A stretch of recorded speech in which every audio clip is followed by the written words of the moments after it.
whosesoever sins ye remit.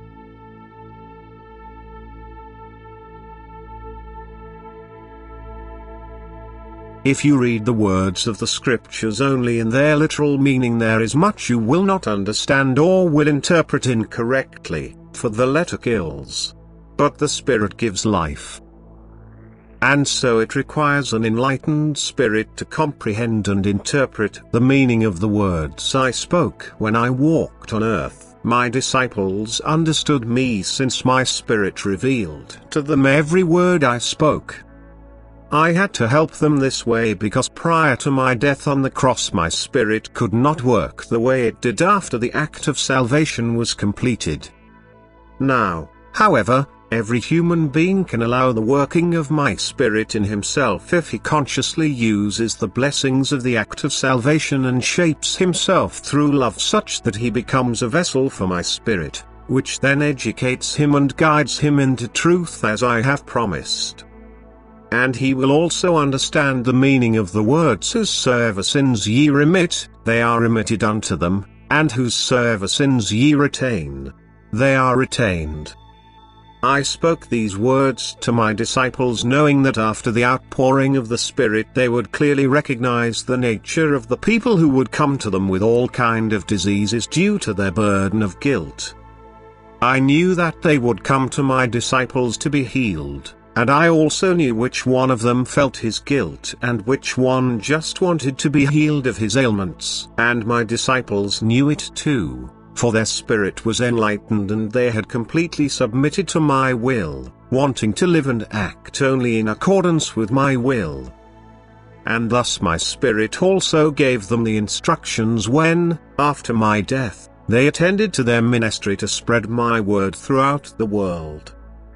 They, too, now recognized who was worthy of forgiveness of sins, of healing the sick, and who was still so steeped in sin that he did not want to be without sin but only be cured of his diseases.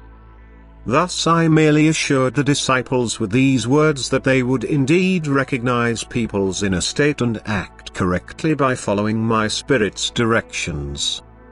Hence a true disciple, a person who becomes a vessel for my spirit due to his life of love, a person in whom I can work myself by means of my spirit, will also be enlightened and interpret these words of mine correctly. My word retained its validity too. Inasmuch as time and again people can be cured from their afflictions who remorsefully confess their sins to me, who believe and thus confide in me myself or in one of my enlightened servants. However, the same servant will also recognize through my spirit's inner direction where this remorseful inner confession of guilt is absent and then a healing cannot take place. I spoke these words to my disciples, to those whose hearts I knew and whose willingness to receive my spirit made them suitable to go into the world as my apostles and preach my gospel to all nations, and the same words also applied to their successors.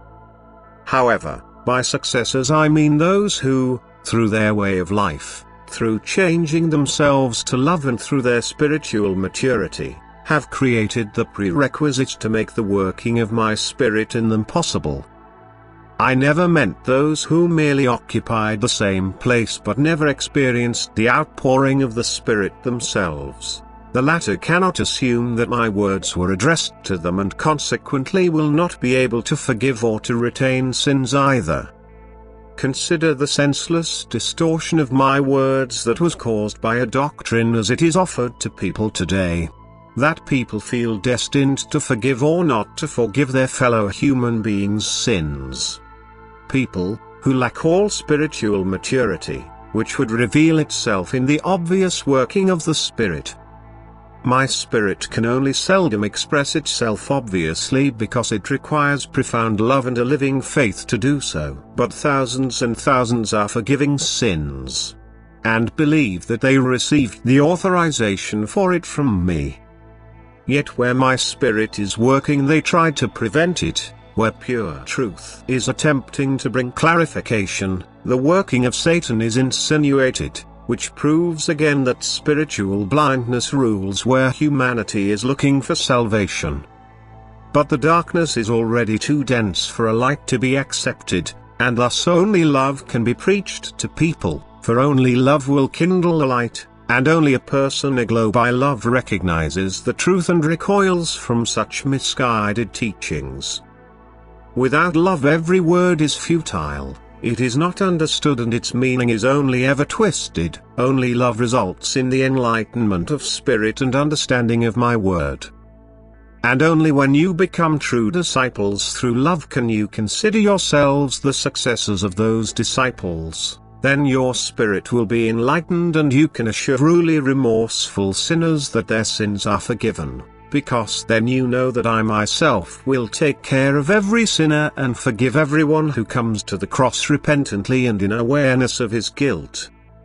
And truly, I will also heal their physical afflictions. I will give the spiritually awakened servants great strength, and thus my word will fulfill itself. Whosoever sins ye remit, they are remitted unto them, and whosoever sins ye retain, they are retained.